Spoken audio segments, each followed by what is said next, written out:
My dude, my dude's actually like, this shit is way too bright. Turn it down, for God's sake. Right, welcome back to pretty self-explanatory. I'm sure you guys get the gist at this point. By the Box, episode 6. So, does this box have the cards that you're going to need to complete your high-power meta deck that will have you win the World Championship and defeat Kaiba on the main stage? No, it doesn't. So we're going over Electric Overload and Echoes of Silence this time. So Electric Overload, Gold Sphere, the cream of the crop, the best cards in the box, whether they are absolutely versatile staples or if they are powerhouses to rogue decks or meta decks or the most optimal cards to make decks such as that work. Do we have anything here? We don't. There is nothing like that in this box. Now moving down to Silver Wall, this is more to describe cards that are either integral parts of rogue decks or maybe decks that aren't rogue but can still see play and can still compete. And so with that said, we have Treeborn Frog. We have the little guy, the little tree boy himself. Treeborn Frog has been a staple and basically an accessory to Monarch decks in every single facet of the game that it's existed in. And that's because it has the effect on a once per turn. If he's in your graveyard during your standby phase, you can just special summon him. Two caveats to this: you can't control another copy of him, and you can't control any spell and trap cards. And that slows it down quite a bit, and it's why Monarch decks kind of refrain from running a lot of spells and trap cards, and it's more than just Treeborn Frog for that reason, but it's just another reason why they don't run that many spells and traps, at least in Duel Links anyway, and of course, that's where Treeborn Frog sees play. Monarchs, they might surprise you a little bit that I'm about to say this, but they're actually not half bad, and they see a decent amount of rogue play, able to hit King of Games fairly consistently. So the obvious gimmick with him is if he special summons himself during your standby phase, then you immediately have tribute fodder for a Monarch.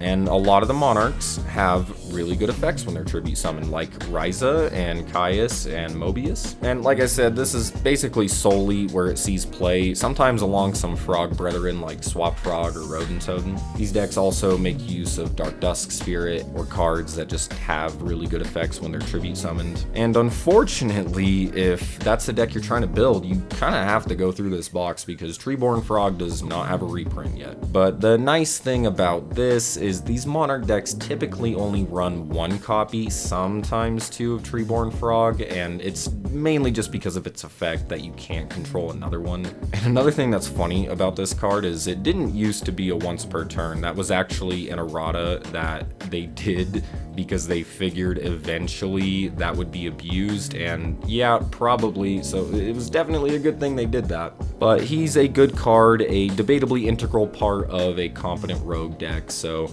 if that's what you're trying to build, then this box is a necessity to go through. And like I said, you could competently run one of these Monarch decks with one copy of it, so it's really not all that horrible. So is there anything else worth picking up while going after Treeborn Frog? Well, I guess if you're trying to build ninjas, then, you know, probably Ninjutsu Art of Transformation and as well as Black Dragon Ninja are both going to be paired together in the Silver Wall category here. These cards still see play in ninja decks. They still have a rogue presence. They can still get King of Games, less so than Monarchs actually, so it's not super competent.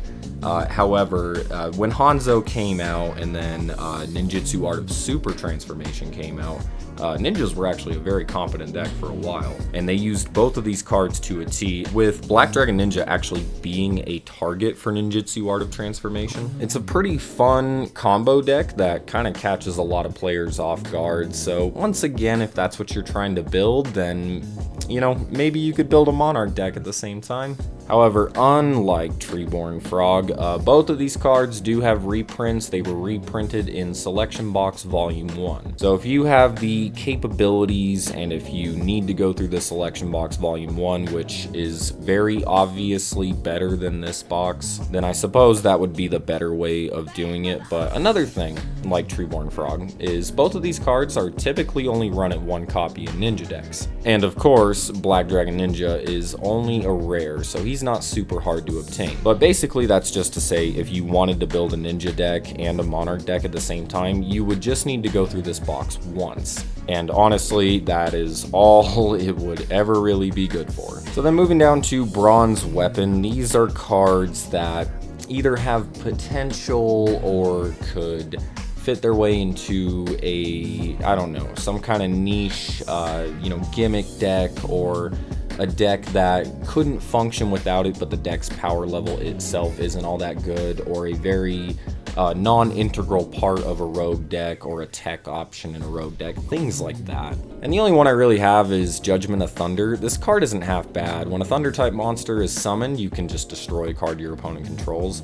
So it's a good effect. The problem with it is it's a trap card, so it's just slow. So if you summon a Thunder monster on your first turn, you have no way to use this card, and that's what I mean by slow. However, a lot of Thunder monsters and a lot of Thunder archetypes are very good at summoning themselves or summoning other Thunder monsters. So like if you were to build a Battery Man deck, this card would not be a bad option whatsoever. But of course, that is very niche and situational, and Battery Men's are not rogue even. They're not that good of a deck. But realistically, like let's say you were missing some of your Thunder Dragon support, you could tech this card in, and I think it's a good example to kind of show what I mean with this category a little bit. Not really a good card, but it's useful in a lot of ways. Like if you pull this card, you can maybe put together some conglomerate of walking sentient batteries to destroy your opponent's field. I don't really know, but the point is, you could make use of it. So as for the rest of the box, and I think I'm kind of making this a tradition where I talk about the poster boy, which is another one of my favorite cards of all time, and that's XYZ Dragon Cannon. However, he's just way too hard to summon. His effect to destroy a card on the field's not half bad, but yeah, his accessibility is just not there. And then I want to talk about some cards that aren't good but have their uses. So Dice Foon is a staple in suicide decks. If you don't know what a suicide deck is, it's basically a deck you take into casuals and you just try to kill yourself. And the only reason you do that is to get EXP, to get drop rewards during boosted campaigns, stuff like that. And because Dice Foon has a 1 in 3 chance of inflicting 1,000 points of damage to you, it's pretty good in those decks. So let's say you have 1,000 life points left and you want to get rid of it. You wouldn't be able to get rid of your remaining life points with something like Toon World, because in order to activate Toon World, you need to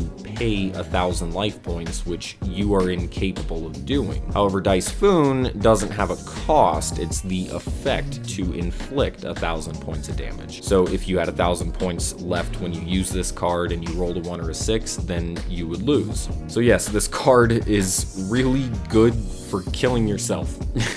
So it's useful, There are benefits to grinding with a suicide deck in casuals. So yeah, it's technically useful, but also obtainable in other ways. So now that same kind of gimmicky nonsense also applies to the creator, and then his little side man, that little bitch boy. I don't know. Okay, there he is. The Creator Incarnate, who is nowhere near as jacked because he ain't hitting the gym 7 days a week like the big dude here. So what he's good for is the farm decks to get mats. He is able to, I think it's the Earthbound Immortals actually. So he's really good at summoning the Earthbound Immortals over and over and over again so you can get their playmats. But you need 2 copies of him to do this, and he's an ultra rare. So I don't really recommend doing that, but if you desperately want some game mats, then I suppose you could go through this box to get him. And hey, I'm gonna roast myself for a second because I did that. As you can see on the screen, I have 2 copies of him, and one's a Prisma, so don't you get too mad at me. And he's not obtainable in any other way, so you kind of have to. But honestly, I would just recommend actually summoning the Earthbound Immortals 100 times in 100 different duels, because it's really not worth it. But hey, you know what? I made use of Yamata Dragon and Resonator, so don't hate me too much for going through this box. Okay, we're moving on to the mini box for this episode, and I am kind of debating on just not talking about the mini boxes anymore because they're all pretty garbage. So this box does have Massivemorph. It's very gimmicky. You can target a face-up monster your opponent controls. Its attack and defense becomes doubled, and then it cannot attack directly. So what people would do with this is use it on an opponent's monster that has a lot of attack and then just crash Amazoness Swordswoman into it. Any battle damage that you would take from Amazoness Swordswoman is inflicted to your opponent instead. So this was kind of a 2-card combo to end the duel immediately, and that's why this card is limited to 1 to nerf the consistency of that. So as it applies to the game now, it doesn't fit into any of the categories. So as far as Gold Sphere goes, yeah right. So moving down to Silver Wall, and it's like, yeah right. So moving down to Bronze Weapon, I have 1, and I'm kind of on the brink with it, honestly, and that's Limit Reverse. This card used to be a lot better than it is now. However, it's just, it's fallen off in competitive play so much, and what's funny is it's still the most played card in the box. So as the effect, you can target a monster with 1,000 or less attack in your graveyard and special summon it, but then if its battle position changes, then this card will destroy itself, and if this card is destroyed, it'll destroy its target. So it's basically a Call of the Haunted, but for sidemen. This card currently sees rare, and I mean very rare, niche play in Tech Genesis, and before that it was a staple in U-Bell decks, and it would still be a good card in a U-Bell deck, but U-Bell decks are not good.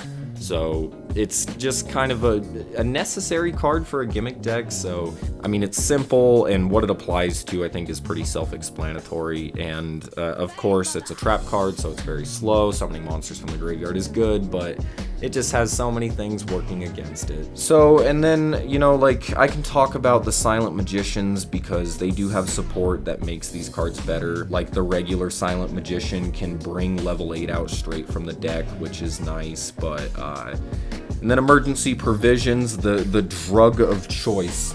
This card can be a little gimmicky, but, no, I can't put it into any of these categories. And like there's this thing that kind of like rests on me while I make these videos that like, yeah, of course these boxes like aren't going to be good, but it's not always the case though. Like, and I'll talk about this in the next episode, but like the next mini box has Forbidden Chalice, which is arguably the best card in the game right now. So that's kind of my reason, like my point for making this series, is to look back at some of these boxes and just see what is worth in them and what isn't. And ultimately, if the contents inside the box, depending on what they are, what they're seeing play in, if it's worth investing your gems into. So I feel like a lot of people might come into some of these boxes and look at certain cards and maybe won't know any better. It's really for newer players, and that's more of what I'm trying to get at with here. So like a box like this is just objectively useless. So yeah, that's really gonna do it for By the Box episode 6. So the next time, we will be going over Generation Next and Servants of Kings. I already spoiled it, and you can also see the spoiler here. These two boxes are going to be a different beast to talk about. So I will see you guys in episode 7 of this. I don't know if I'm going to be making more videos this week. We will see. But I appreciate everyone that's been watching my stuff and all the supportive comments that I've gotten. I've appreciated it very much, and it's meant a lot to me, seriously. Everyone that's left encouraging comments and subscribed, and maybe even just a little goof and a gaff and a meme in the comments. I've really appreciated it. So shout out to all of you guys. You guys are great, and I will see you guys in my next video.